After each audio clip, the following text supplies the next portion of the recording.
Hello and welcome everyone to the GSMC Fantasy Sports Podcast, brought to you as always by the GSMC Sports Network. My name is Christopher Shepard. Thank you guys for tuning in. Today, we kind of have a show that I'd like to call the calm before the storm. We have a lot of finals action coming up in the next couple of days as the Celtics and Mavericks face off in the NBA Finals, and the Oilers and Panthers face off in the Stanley Cup Finals. So today is going to kind of be a weird show, but I do have a lot of fantastic and interesting segments for you guys today. Starting off today's show, we talk a lot about the winners of these finals, but we never talk about the losers, so I just want to review and recap their seasons and how they got to where they were in the conference finals. We also look at another interesting segment where I break down the top 10 greatest fantasy basketball and hockey players of all time. And stick around to the end of the show when soccer, even more soccer as we get closer to both of these tournaments coming up in the next couple of weeks. I'll be going over the Golden Boot odds, who will win in both the Euros and the Copa America, so stick around for those segments. But before we begin today's show, I always ask that you leave a like, follow us, subscribe to our channel. Also, we do receive a lot of tips and donations, so a little bit of a preview there for our next segments. So if you do feel so inclined, do please leave a tip or donation at the link gsmc.cloud. It is a huge support to both me, the network, and the fellow podcasters of mine. Also, if you do have a question or comment or concern, whatever you like, do please consider leaving it there so I can answer it at the beginning of the next episode. So, without further ado, let's get right into this kind of weird and wacky and fun show coming up ahead. We start off, like I said, we always talk about the Celtics and Mavericks and the Panthers and Oilers as we lead up to the Stanley Cup and NBA Finals. But I just want to dwell on the conference finalists who lost, who got to this point and ultimately came up short. We will start off in the NBA and then switch to NHL. But before I begin this segment, I just want to say that in terms of both sets of teams in these different sports, I think the NBA teams are drastically different from the NHL teams. Both the Rangers and the Stars had been there before. They were conference finalists or finalists in the past couple of years. However, the Timberwolves and Pacers were in unfamiliar territory. This is the first time most of their young stars had been in this situation, so I just want to highlight them because of the fact they were able to reach an unexpected height this season. So let's start off with the Minnesota Timberwolves, obviously a fantastically structured team built around their young star in Anthony Edwards. They have their defensive stalwarts in both Karl Anthony Towns and Rudy Gobert. Karl Anthony Towns also fantastic in terms of offensive output, in terms of fantasy. And they just had spectacular role players throughout, whether it be the regular season or postseason, who also stepped up to get them to that conference finals. Ultimately, they came up short. They ran out of gas against a much more experienced Mavs squad. So I just want to give my congratulations to a team in the Minnesota Timberwolves, who I think have a bright future. Obviously, there are a lot of questions surrounding this team. Will they be able to retain most, if not all, of their stars? I know there's a situation with Karl Anthony Towns where he's looking to get a contract extension, but for now, I just want to highlight their fantastic season they had this year, both in real life and in fantasy. So we'll start off with Anthony Edwards. This year, he averaged 46 DraftKings fantasy points per game. Fantastic for a young star who's up and coming in this league, but I just think the pressure surrounding him got to his head a little bit. We saw it in the conference finals where he kind of got tired as games progressed, defending both Luka and Kyrie. So we're going to have to see more improvement in order for the Timberwolves to maintain their level of success if they hope to progress to the NBA Finals in the future. Talking about a guy in Karl Anthony Towns who may not stick around, we will have to see there, but he also averaged around that mid-40s range with 40 DraftKings fantasy points, and then Gobert, a huge defensive presence for them. Obviously one of the best defensive players in the entire NBA, whether you like him or not, with 36 DraftKings fantasy points. And I just wanted to highlight probably one of their best bench/role players in the squad, and Naz Reid was huge for them in the postseason, especially in terms of that defensive output with both crucial steals and crucial blocks. He averaged 26 DraftKings fantasy points per game. So overall, I think the Timberwolves are going to be an exciting team for the next 5 years, not only due to the players on the off the court situations as they try to balance the books. They are kind of sitting on that threshold of the luxury tax right now, so everything will have to play out to their advantage in order for them to retain the level of talent we know they have. But ultimately, kudos to them for even getting to this point. They were a very tough, wild, wacky Western Conference, one of the youngest teams in that entire little crapshoot of a Western Conference tournament there. So I think that this squad deserves their flowers, deserves their due respect because of the fact that this was the first time they were able to progress this far. But moving on over to the Eastern Conference Finals runner-up, the Indiana Pacers, another young team that's also up and coming, supplemented with these role players who I really liked. Obviously, they gave the Celtics a fight in all the 4 games they played, but ultimately their problem was not being able to maintain the leads and put pressure on the Celtics by stealing a game or two from them. But overall, I am really thrilled that a Eastern Conference team, rather than the Bucks or the Heat, got to the conference finals to face this juggernaut that is the Celtics. So just going over their players in their squad who had fantastic fantasy seasons. With Tyrese Halliburton, obviously the face of this team, he is the kind of fulcrum of how they plan their entire mindset. So overall, he had a fantastic year. 46 DraftKings fantasy points average per game this season. Then you have a guy in Miles Turner who's been there for a very long time for the Indiana Pacers, who also, because of the fact that their team is now so offensively structured under Rick Carlisle, and they're beginning to play a more modern style, his production goes up, as it hasn't in previous years. He averaged 33 DraftKings fantasy points. He has just been a huge factor for them. And another guy I kind of want to highlight who kind of stepped it up more in the postseason, but is still a fantastic player in my mind, Andrew Nembhard only averaged 22 fantasy points per game in the regular season, but in the playoffs, I think he averaged a lot more than that because of the fact that they relied upon him a lot more. So congratulations to both the Timberwolves and the Pacers for being these kind of two unexpected teams that overachieved this season. I'm really excited to see what the future holds for both of them. But let's look at two kind of conference stalwarts in the NHL now, in both the Rangers and the Stars, who have been here before in terms of hockey. I just think that these two teams kind of are very similar, but the fact that they are just well structured may have hurt them, actually, in my opinion, because they were facing teams with the Rangers, the Florida Panthers just got so much production out of all their lines, and they didn't. And with the Stars, they just ran into this trio of superstars who were so hot coming into this series, and they just couldn't keep up with them. But overall, two fantastic teams who I do hope will break through to the Stanley Cup final in the future. Let's start with the New York Rangers, obviously a squad that is trying to look around a more team-based identity, but still needed their stars to step up, and they ultimately fell short. Starting off with all their fantasy leaders, Artemi Panarin, 482.8 fantasy points this season, so obviously he has the output, but in the playoffs he kind of fell flat. I've talked about him in previous episodes, wanting to see him step up and be kind of a leader for this Rangers squad, but I think he kind of did not live up to the hype and the expectation there. So that is one major disappointment. Another one is Vincent Trocheck. He had a little bit better postseason than Panarin, but still not to the lofty heights the Rangers expect of their stars. 352.4 fantasy points this season, however, so it just goes to show that these are guys who can produce in the regular season, but in the postseason, maybe not as much.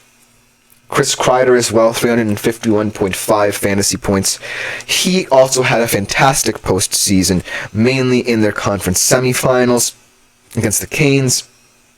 So we can see that these players really want this, but overall I just feel like in the stage that they were at they did not reach the hype that their fans and their coach expect of them.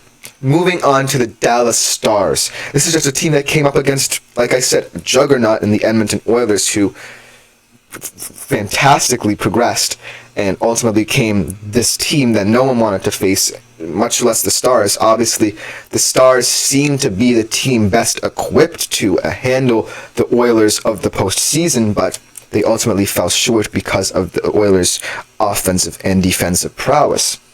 But just looking at how well balanced this squad is, you have a lot of youth and experience in terms of how they ranked in fantasy this year. Starting off with Jason Robertson, their fantastic young center, exciting player, 358.8 fantasy points this season. And then a guy in Joe Pavelski who's been doing it for years, whether it was with San Jose and now with Dallas, being one of those older leaders on this Dallas team, kind of mixing in youth and experience.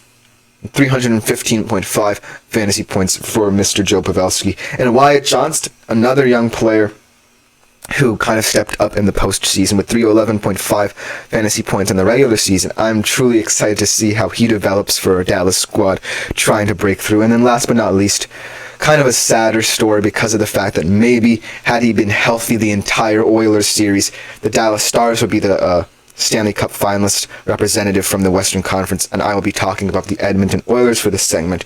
So Roope Hintz, obviously, his presence was hugely missed. We saw when he did come back for that one game, he really helped the squad, really helped Jason Robertson, one of his fellow line partners. He had 307 fantasy points this season. So it could have been a different story for a team like Dallas and a team like the Rangers. Also in the NBA, I just think that experience won on the day there. But it was such a fun segment to talk about with you guys. Those would just about do it for it. Coming up next, we are going to do something very special on the show. I'm going to rank the top 10 greatest fantasy, basketball, and hockey players. Kind of a celebratory segment as these two finals are going to happen sooner. So it should be really fun to get into. I can't wait.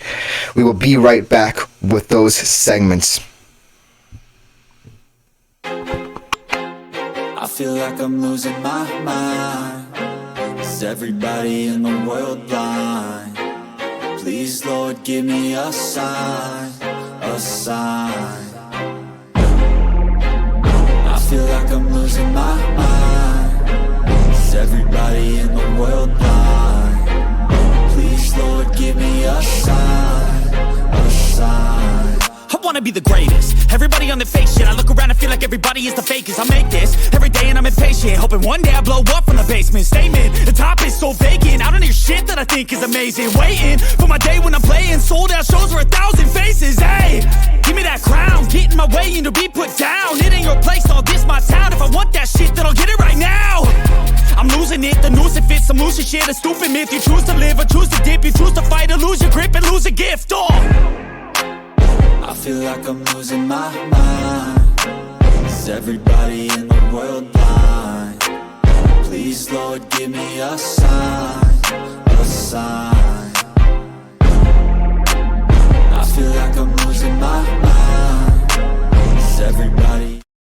Hello everyone and welcome back to the GSMC Fantasy Sports Podcast. Coming up next, we have a couple of special segments ahead, but before we get into that, I just want to remind you guys, as always, to consider leaving a tip or donation at the link gsmc.cloud if you do feel so inclined. It is a huge support to the network, me, and my fellow podcasters. But without further ado, let's get into some exciting segments. Since the NBA Finals and the Stanley Cup Finals are starting up, the hype and expectations surrounding them is higher than ever. I just wanted to highlight some of the greats of the game of fantasy sports, in both sports specifically. We will start off in the NBA. We have a very exciting list with a lot of great players, both modern and older. Who will it be at the top? Maybe your favorite player of all time is at the top of this list. There are a lot of different levels that went into this, a lot of different players who are strong in one area of fantasy and weaker in another. So it should be a fantastic segment. I cannot wait to present it to you guys. So let's just get right into it. Starting off at the number 10 position in terms of GOATs of fantasy basketball is probably one of the greatest players without a ring right now, Christopher... Ooh, sorry guys. Christopher Paul. Wow, I didn't expect this to happen. We are having a technical issue. I did not load in the GOATs of both sports to my graphics real quick, so we will be right back, and I will go deal with that right away for you guys.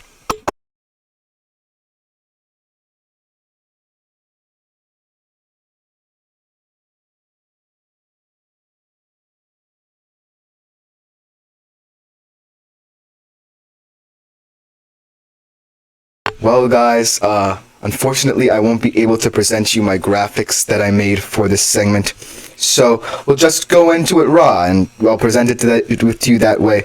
I've done this before, so no sweat there. Starting off at the number 10 position for the GOATs of fantasy basketball, unfortunately without graphics, is, like I said, one of the greatest players to never win a ring, in Christopher Paul. Obviously, don't think of Chris Paul as like a huge stat padder kind of guy. You think of him as a more fundamentally sound point guard. But he sits at over 54,400 fantasy points overall. So he is one of those guys who he is reliable. He may not get you as many fantasy points as some of the other guys and greats on this list, but he's just one of those guys who can get the job done on every night. Obviously, he can't get the job done in terms of winning a ring, but Chris Paul is just a solid fantasy option for years to come, a heartbeat of all the different teams that he's been on. So congratulations to Chris Paul for making this list. Coming in at number 9, kind of staying modern, kind of staying in this NBA Finals mindset with one of the greatest Mavs of all time, if not the greatest Mav of all time, in Mr. Dirk Nowitzki. Fantastic overall player. One of the best power forwards of all time. Really helped that 2011 Mavs squad, who didn't have as much talent around him as some other stars of that era, to go over the finish line and win that final against the much more favored Heat. He had one of the best shots of all time with his classic fadeaway jumper, over 54,400 fantasy points. Obviously, he's not necessarily known for like rebounds in his defensive output because he's one of the better offensive power forwards of all time. But kudos to Dirk Nowitzki for being one of those savvy European-style players, much like the new face of the Dallas Mavericks and Luka Doncic. So I'm glad to see a Mav on this list, and I'm glad that it's Dirk Nowitzki, one of the greats. Speaking of one of the greats, coming in at number 8, probably the GOAT of all time if you just want to talk about basketball in general, Michael Jordan. Obviously not the greatest fantasy player of all time because he was very well balanced in how he played his game, not necessarily dominant in one specific stat. Over 56,900 fantasy points. So you can see that these players, as we progress, they've scored more and more fantasy points, but Michael Jordan is kind of in that stasis where he's not necessarily going to get you so many rebounds or assists, but he's just a well-rounded fantasy player. Obviously, the GOAT, it's up to debate there, but in terms of fantasy basketball, I really like that he's on the list because he represents the sport so well. He is the GOAT of the sport, in my honest opinion. And yes, so I'm really excited that he's on the list. And number 7, Mr. Fundamentals, another fantastic power forward, kind of center hybrid, and Tim Duncan. Obviously, one of the great rebounders of all time, really helped that early 1000 Spurs team. It's not all Tony Parker and Manu. It's Tim Duncan down low in the trenches. Tim Duncan just screams fantasy basketball due to the fact that he was a high point scorer at that power forward position, but he was so immense under the boards on both ends of the floor, whether it be offensively, grabbing so many offensive rebounds in his career, or defensively. Tim Duncan is just a well-rounded, mid-level kind of fantasy basketball player, sitting at number 7 on this list. A huge component of the early 2000s basketball and how it transitioned to the modern game, having more center-driven basketball. Really the heartbeat of that Spurs team. So I'm really excited to have a player of Tim Duncan's caliber on this list. Coming in at number 6, the only Celtic on this list. So we have one Celtic and one Mav representative on this list, but perhaps not the Celtic you were expecting. Much more modern Celtic than a lot of people would think. It is Kevin Garnett, the big ticket. 59,588 fantasy points in his career. But when you look at the Celtics, you obviously don't think that you would obviously think they would have more fantasy players on this squad. So just looking at it, I kind of think this is a weird place for Kevin Garnett, but the stats speak for themselves. One of the great Celtics of all time, very well-balanced player, part of that big three with Rondo and Pierce. Only winning one championship, but it is what it is for him. I think that Kevin Garnett, obviously illustrious career there. Kind of underrated in my opinion, but sitting at number 6 in terms of fantasy, he obviously was a fantastic fantasy option out there as well. So kudos to Kevin Garnett. Probably not the Celtic people expected, but there he is. At number 5, Wilt the Stilt Chamberlain. Do we know if he scored that 100 points? Obviously not, but it's probably one of the great fantasy games of all time. 60,689 fantasy points for him. Obviously, what more can we say about Wilt? He is a fantasy player's dream. He is a tall, lengthy center who can grab rebounds by the minute and score points in bunches. That 100-point game, proof of his prowess on the offensive end of the board. But Wilt is probably one of the greatest Lakers of all time. Not the only Laker on this list, but when you think about fantasy basketball and how it's becoming more center-oriented, Wilt is kind of that proponent right there. Wilt, if it wasn't for Wilt and his height and length, proving that taller NBA players can make an impact on their squads, then we probably wouldn't have guys like Nikola Jokic dominating the league right now. So Wilt is kind of that figurehead of the center movement in terms of fantasy basketball. So I'm glad to see him on this list. Coming in at number 4, kind of another bit of a surprise, but I'm really happy that he made this list because he's such a well-rounded athlete. Hakeem Olajuwon, very versatile player here in the top 5 of this GOATs of Fantasy Basketball segment. 61,778 fantasy points. Just an overall player that a lot of people kind of forget how good he was in terms of fantasy. Hakeem, another one of those guys who can play any position, in my opinion, from small forward to center. I just think that Hakeem is another one of those guys like Wilt who kind of forwarded this kind of big man movement in fantasy basketball. And it's going to continue as we get to the top 3 in terms of how much of a big man presence there is going to be. So kudos to Hakeem for making a very versatile player that you could always rely upon, kind of as your do it all every man kind of option for you in fantasy. Coming in at the number 3 spot, the mailman, one of the best passing big men, maybe inspiring Jokic, in Karl Malone. Obviously, his partnership with Stockton really helped him in terms of assist numbers, something that you don't often see in terms of that. Never won a championship, but he didn't have to if he played so well in fantasy. 63,799 fantasy points. Fantastic overall player. Ultimately, obviously, in terms of assists, there's no better player in terms of that stat in terms of fantasy basketball as well. So I'm really happy that Karl Malone made the list because he truly is one of the better passers in the history of the NBA, along with John Stockton. So, really glad to see him. But at number 2, he beats Jordan in this area of expertise. LeBron James, 72,417. Obviously, we know he surpassed number 1, hint there, in terms of points scored. So there's not much to say about LeBron. One of the greats of all time. Not better than Jordan in my humble opinion, but at least in fantasy, he's just had more point production in his career as well.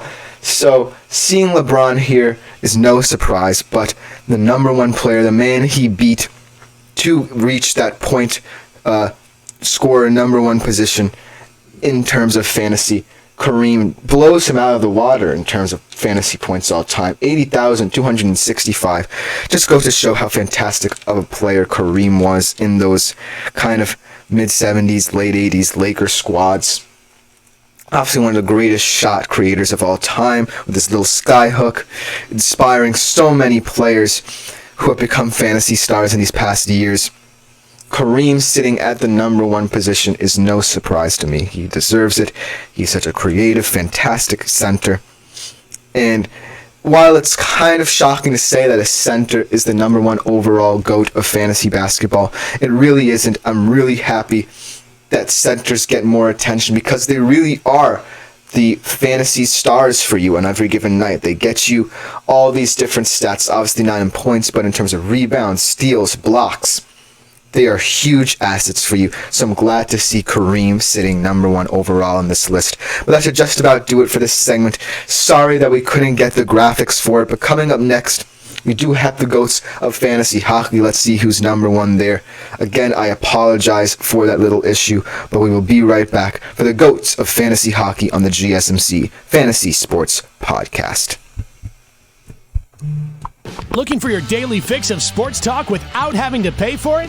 GSMC Sports Network is available on YouTube. Just search GSMC Sports Network. Get your fix of daily sports talk shows on YouTube, absolutely free. NFL, college football, NBA, MLB, MMA, UFC, fantasy football, and so much more. GSMC Sports Network has shows running all day long, with new sports shows starting every 2 hours. Just like on your favorite cable sports channel, except GSMC Sports Network is absolutely free. Just search GSMC Sports Network on YouTube to catch one of your new favorite shows, like the GSMC College Football Podcast, Chip Shot Football Podcast, Hoops and Heels Women's Sports Podcast, GSMC Basketball Podcast, and so many more. Check it out for yourself. GSMC Sports Network, now available on...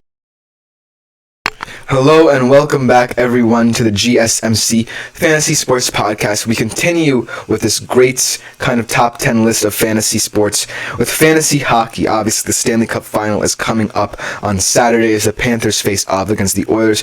So I just want to do this as another kind of celebratory segment as we did for basketball. Unfortunately I don't have the graphics for this one as well, so I'm just going to go into it raw and we'll see what happens with it. But coming in at number 10, one of the more modern players on this list, one of the all-time great centers of the late 90s and early 2000s, leading the Colorado Avalanche to 2 titles in that era, in Joe Sakic, 6,424.4 fantasy points all-time for Mr. Burnaby Joe. One of the great leaders in all of sports in terms of leading that Avs team to their 2 titles.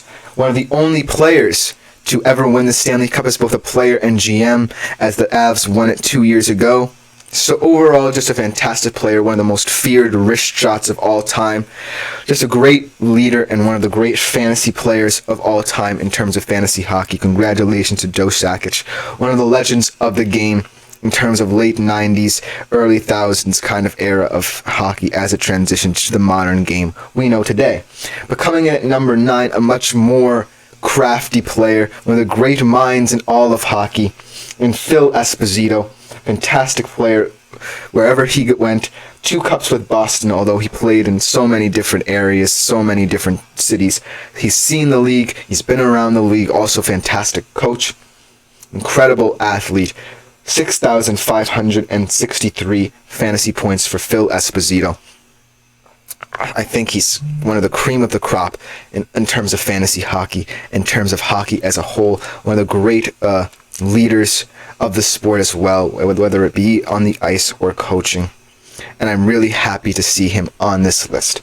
Coming in at number 8, a man that a lot of people had to chase out in order to get to that overall points total. Obviously the number 1 GOAT of fantasy hockey and GOAT of all time, hint hint, had to beat him to get to that point. In Gordie Howe, one of the great two-way players in all the sports. Obviously, a lot of people had to beat him to be the best that they can possibly be, and he just set the foundation for this mindset of work ethic in hockey to be the best. 6,467 fantasy points all time.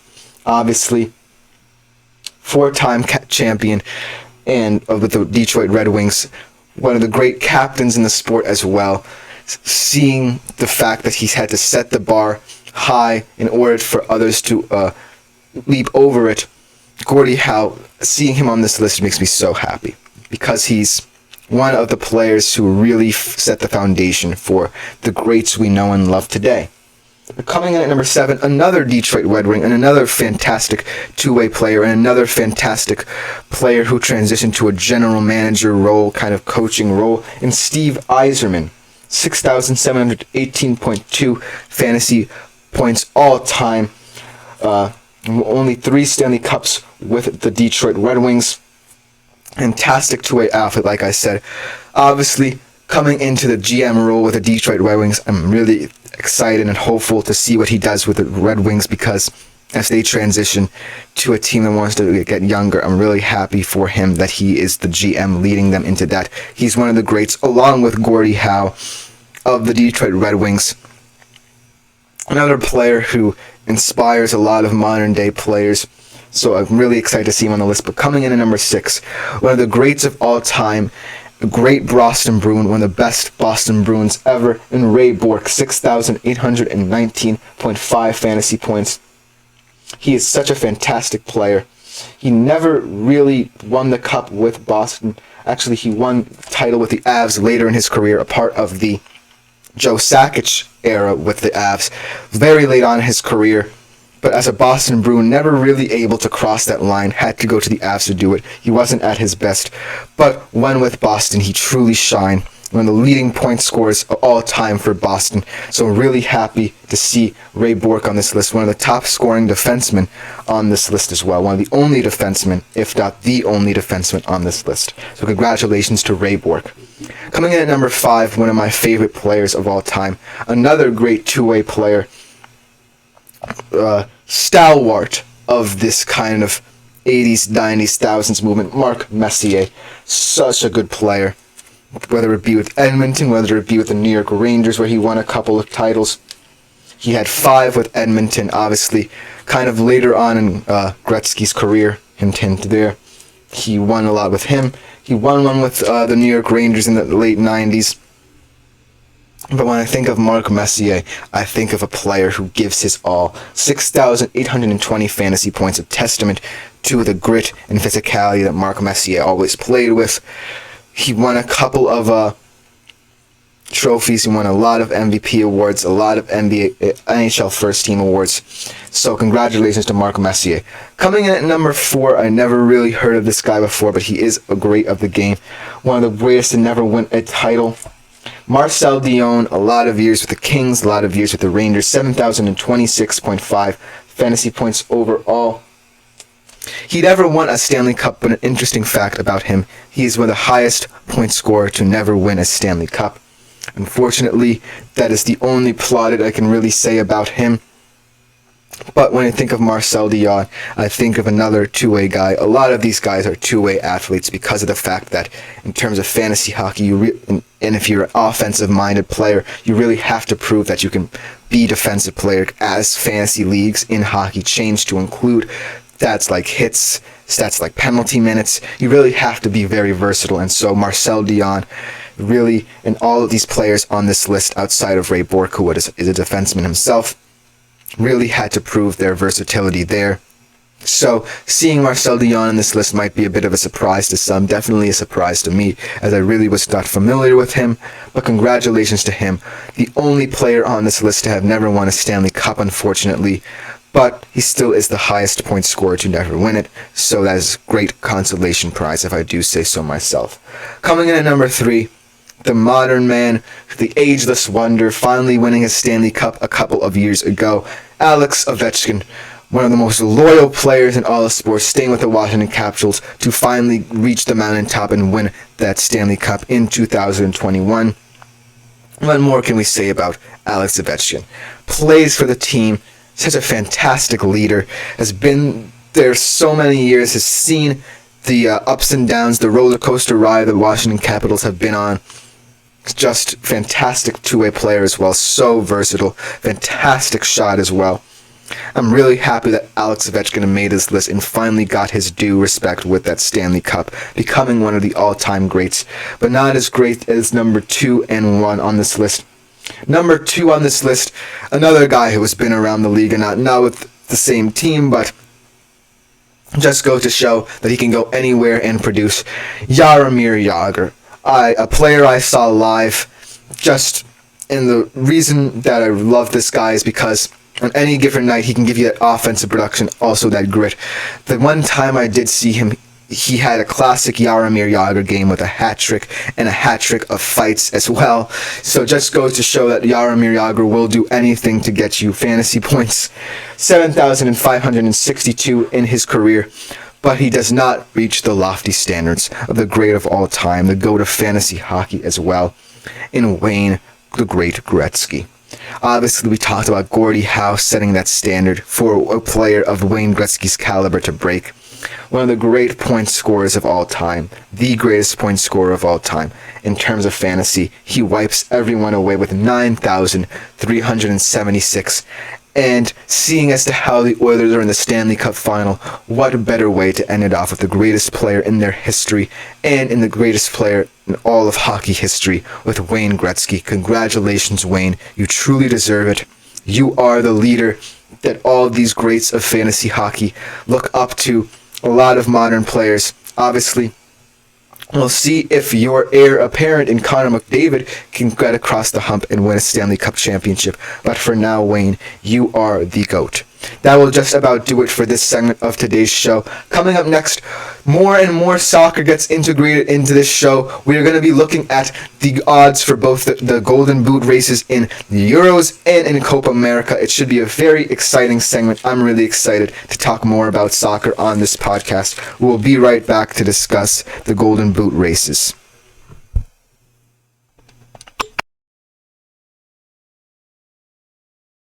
For the best and latest podcasts available anywhere, go to the podcast app on your cell phone and type in GSMC to access free content-rich podcasts on health and wellness, book reviews, sports, entertainment, relationships, social media, movies, technology, finance, and even weird news. Subscribe and download the GSMC Podcast Network's family of shows, available everywhere podcasts. Hello and welcome back, everyone. I hope you really liked those past two segments. It was really fun to present these top 10 GOATs of both basketball and hockey as the NBA Finals and Stanley Cup Finals approach. But now we switch to the beautiful game of soccer as we look at the Golden Boot Award odds for both the Euros and the Copa America. These two exciting, thrilling tournaments coming up next. I cannot wait for them. I hope y'all are excited for them too. Let's just get right into it, starting off with the Euros. A lot of fantastic goal scorers in the Euros this year, whether it be for teams that are transitioning or teams that are looking to finally make the final. Hint, hint. I'm just really thrilled to present this list to you guys, so without further ado, let's jump right into it. Coming in the 5 spot at plus 2,100 in terms of odds, we have a player who I'm really not that happy to see on this list because of the fact he's getting older in age, and he's really, in my opinion, one of the more overrated strikers in the world in Romelu Lukaku. He has had a fantastic Belgium career as part of their golden generation, 83 goals in 114 games for Belgium, so we can see that he has been a fantastic player and striker for them for the years. But really, for this tournament, this is not the best Belgian team. They are a Belgium team that is transitioning. They still have Kevin De Bruyne, and Kevin De Bruyne, as we can know, can break through an entire defense with a single pass. So Romelu Lukaku will be looking to latch onto those balls from Kevin De Bruyne. But this is just a team that is really not necessarily as exciting as it was in the past. You don't have your stalwart center back pair anymore in Alderweireld and Vertonghen. You don't have a midfield that can produce outside of Kevin De Bruyne anymore. And Romelu Lukaku is now 39 years old. He's the oldest player on this list outside of another guy who can still do it, in my opinion.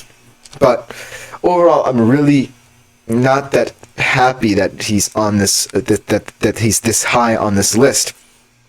And so we'll have to see if he can be the guy for Belgium in this tournament, because they definitely are going to need it to make any kind of run in the Euros. But coming in at number 4 is a player who I'm really, really intrigued to see at the Euros, how he fits into a young, up-and-coming England squad that finally wants to win a major tournament for the first time in over 55 years. And Jude Bellingham, plus 1900.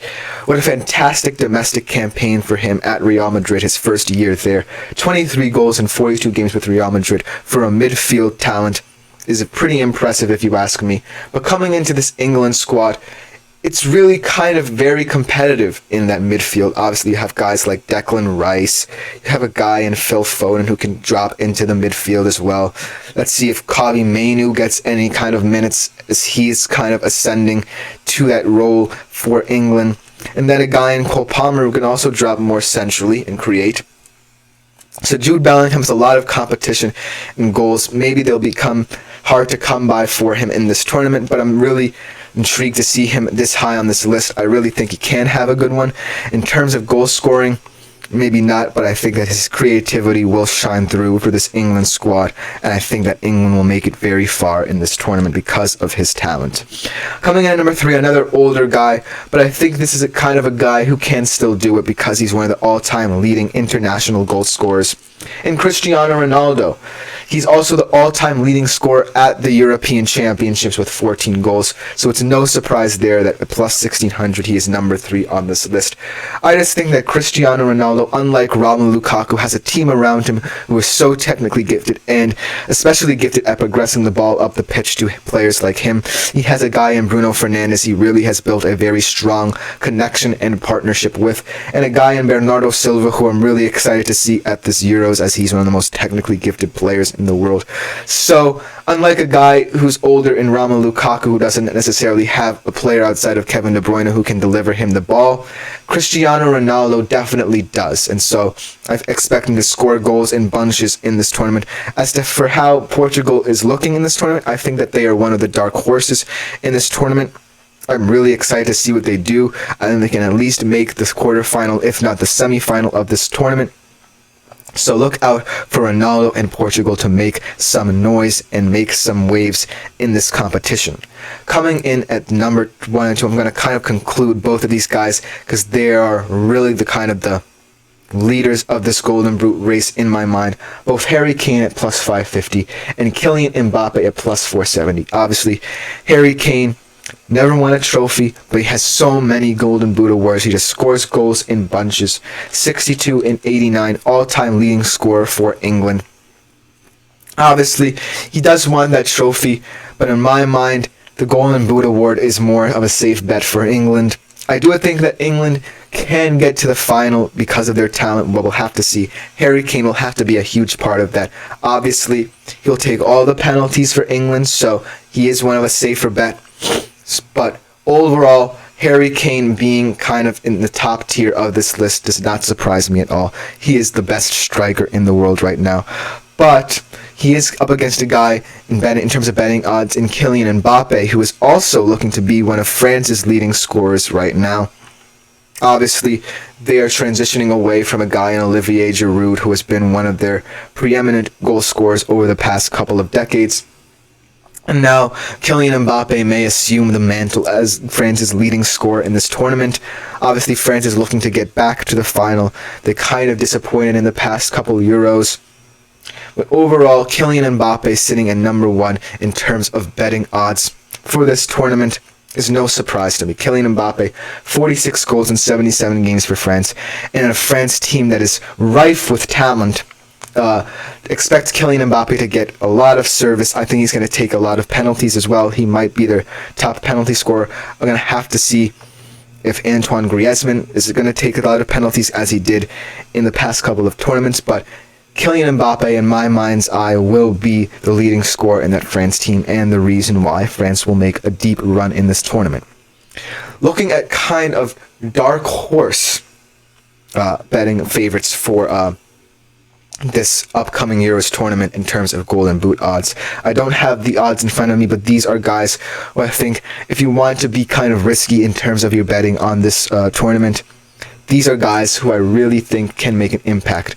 Coming in first in my mind is a guy in Cole Palmer who, while not necessarily going to have as many minutes as he's one of the younger players in the England squad looking to break through, I do think he is a goal-scoring threat. He had a fantastic domestic campaign at Chelsea, moving over from Man City, and kind of a surprise signing for Chelsea, really helping them get to Europe. Without his goals in his contribution to that squad, I don't think they're in Europe.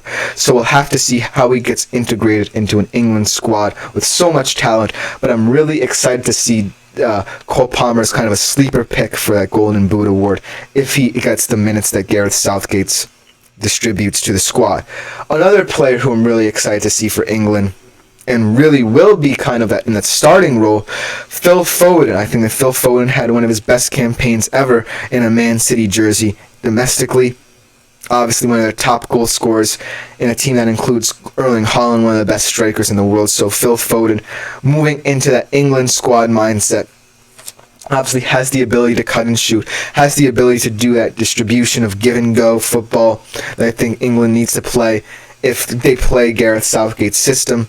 So look for Phil Foden to kind of be a dark horse. Another dark horse in my mind who is not necessarily known for his goals, he's just known for being kind of a false nine, kind of moving centrally, kind of being that kind of new force now that Germany is transitioning from a team that has had a striker, Miroslav Klose, to now trying to figure out how they are going to produce goals. And Kai Havertz, who I think will play the false nine role. Obviously, they have Niklas Füllkrug in Germany's squad, so it's going to be interesting to see how Julian Nagelsmann distributes those minutes. But Kai Havertz, I think if you drop him centrally, that is where all of his contributions will come from. I think he's a really interesting player to look at in this Euros as Julian Nagelsmann tries to decide a system where you have a lot of creativity in that midfield for Germany. But I think that overall, Kai Havertz can score goals in the system. We've seen it.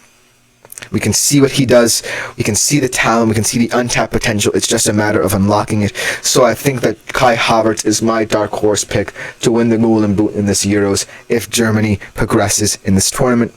But I think that should just about do it for this segment. Coming up next, we move from Europe to the Americas, where we'll be going over the Golden Boot odds for the Copa America tournament.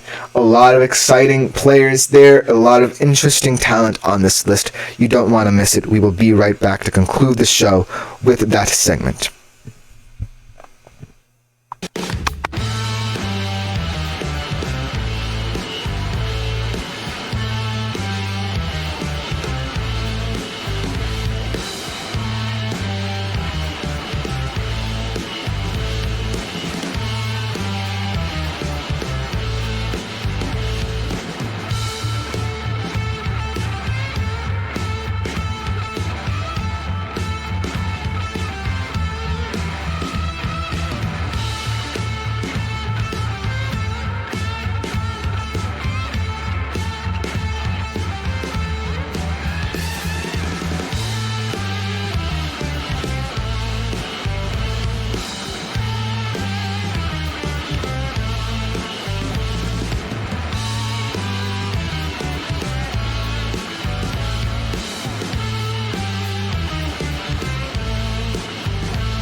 Hello everyone and welcome back to the GSMC Fantasy Sports Podcast, brought to you as always by the GSMC Sports Network.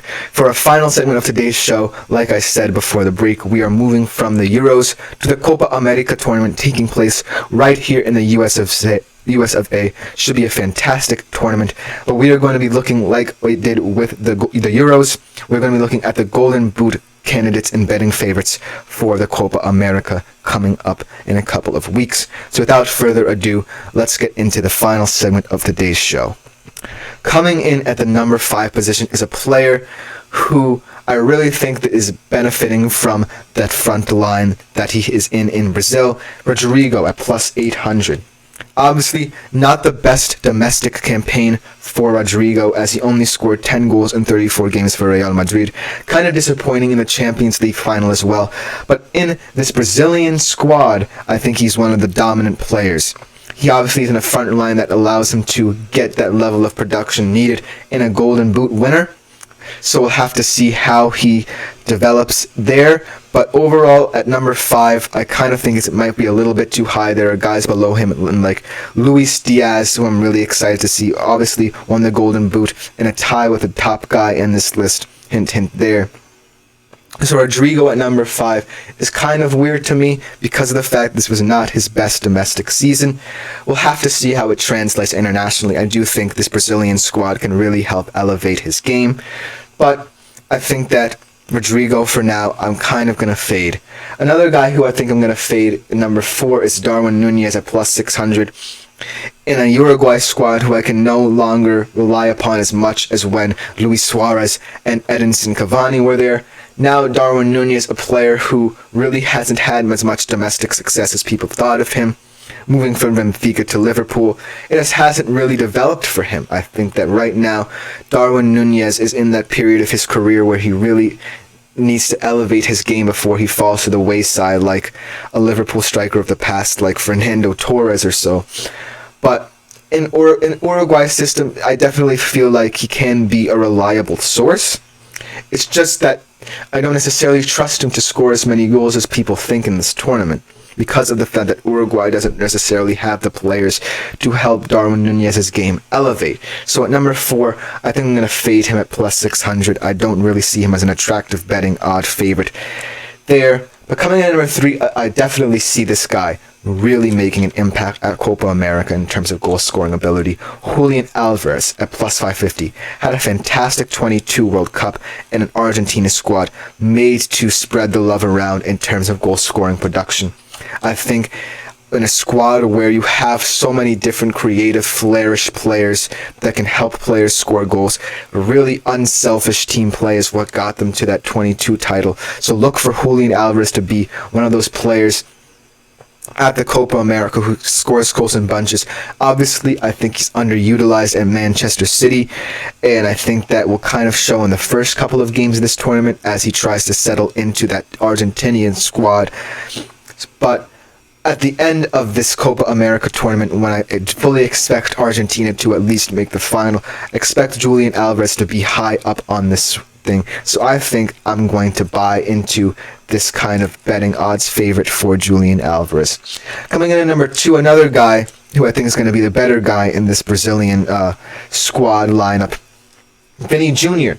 at plus 380. He had a fantastic domestic campaign and is reflected in him being the Ballon d'Or favorite for this upcoming season. So Vini Jr. in this Brazilian front line is going to be the guy who is going to get the most goals. I think he's going to be the penalty taker as well.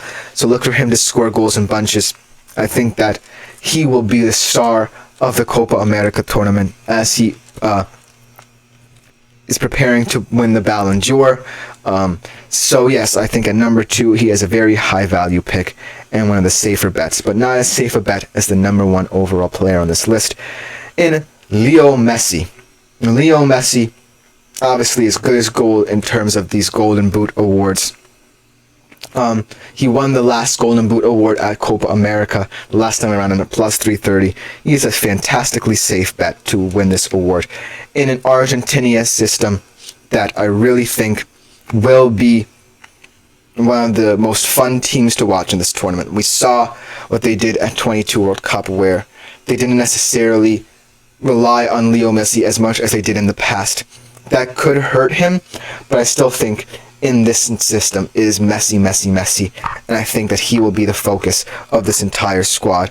But in terms of dark horses, like I said before, I think that a player, if you're looking to buy a high risk, high reward kind of player, I do think that it will ultimately be Luis Diaz of Colombia. Obviously, Colombia is not one of the preeminent teams in this tournament, but Luis Diaz is definitely one of the players. His pace, his ability on the ball, can cut and shoot. I think that he is going to be one player to watch in this tournament. Honestly, he shared the Golden Boot award with Lionel Messi at the last Copa America, so I do think that he is kind of being underestimated here. Another guy who I'm looking at, how about Christian Pulisic? I think that Christian Pulisic definitely deserves to be in the top 5 in terms of betting odds. He had a fantastic domestic season moving from Chelsea to AC Milan. I think he's found his footing finally in Europe. Fantastic to see an American player doing so well over there, and I think he will have nothing short of an amazing tournament as the US prepares for in 2 years' time to host the World Cup. Christian Pulisic will be one of the faces of that movement. And another player who's kind of getting up there in years, but is a player on a Mexico squad who really needs to look for the goal-scoring production in this tournament, in Chucky Lozano, to kind of be that leader of this Mexico squad who really doesn't necessarily threaten me or scare me on paper, but Chucky Lozano is definitely going to be one of those players who, no matter how Mexico performs in this tournament, will score goals, because I just think he's a fantastic player. He's been doing this for Mexico for many years. Another player who I think is kind of definitely underrated in this tournament is Weston McKennie. I think that Weston McKennie is not necessarily known for his goal-scoring ability, but in a USA midfield that's definitely young and upcoming, I do believe that Weston McKennie will be able to get some goals in this tournament. Maybe not as much as a Golden Boot Award winner, but I think that he is kind of one of those dark horse options to do that. And last but not least, we'll stick with the USA and go with a guy in Folarin Balogun, who I think the US are very fortunate to have at the striker position. Obviously, he could have gone anywhere in the world. He could have picked England, he could have picked France, I believe. But he chose the USA, and it should reflect in his abilities to score goals in bunches. We will have to see how he develops in this tournament, and if he is going to be entrusted as the striker to lead USA into this more promising era for them. But that should just about do it for this show. I loved talking about the GOATs, even though I didn't have the graphics up, and I love that I get to talk more and more about soccer as these tournaments come up. I loved also talking about these conference finalists in the NBA who are very surprising, and the stalwarts in the NHL. So overall, I hope you really like this show. Do remember to like, follow, and subscribe if you like this show as well. But I'm really excited as we end this week to be able to have this show that is kind of the calm before the storm before I get into more finals content. So yes, I really am excited to see what the future holds for the show as we get into more and more of summer sports. But thank you guys so much for tuning in. I've been Chris Shepard of the GSMC Fantasy Sports Podcast, brought to you as always with the GSMC Fantasy Sports Podcast. I will see you guys tomorrow for another great show, special guests on the show as well. So it should be a good one. We will be back tomorrow better than ever.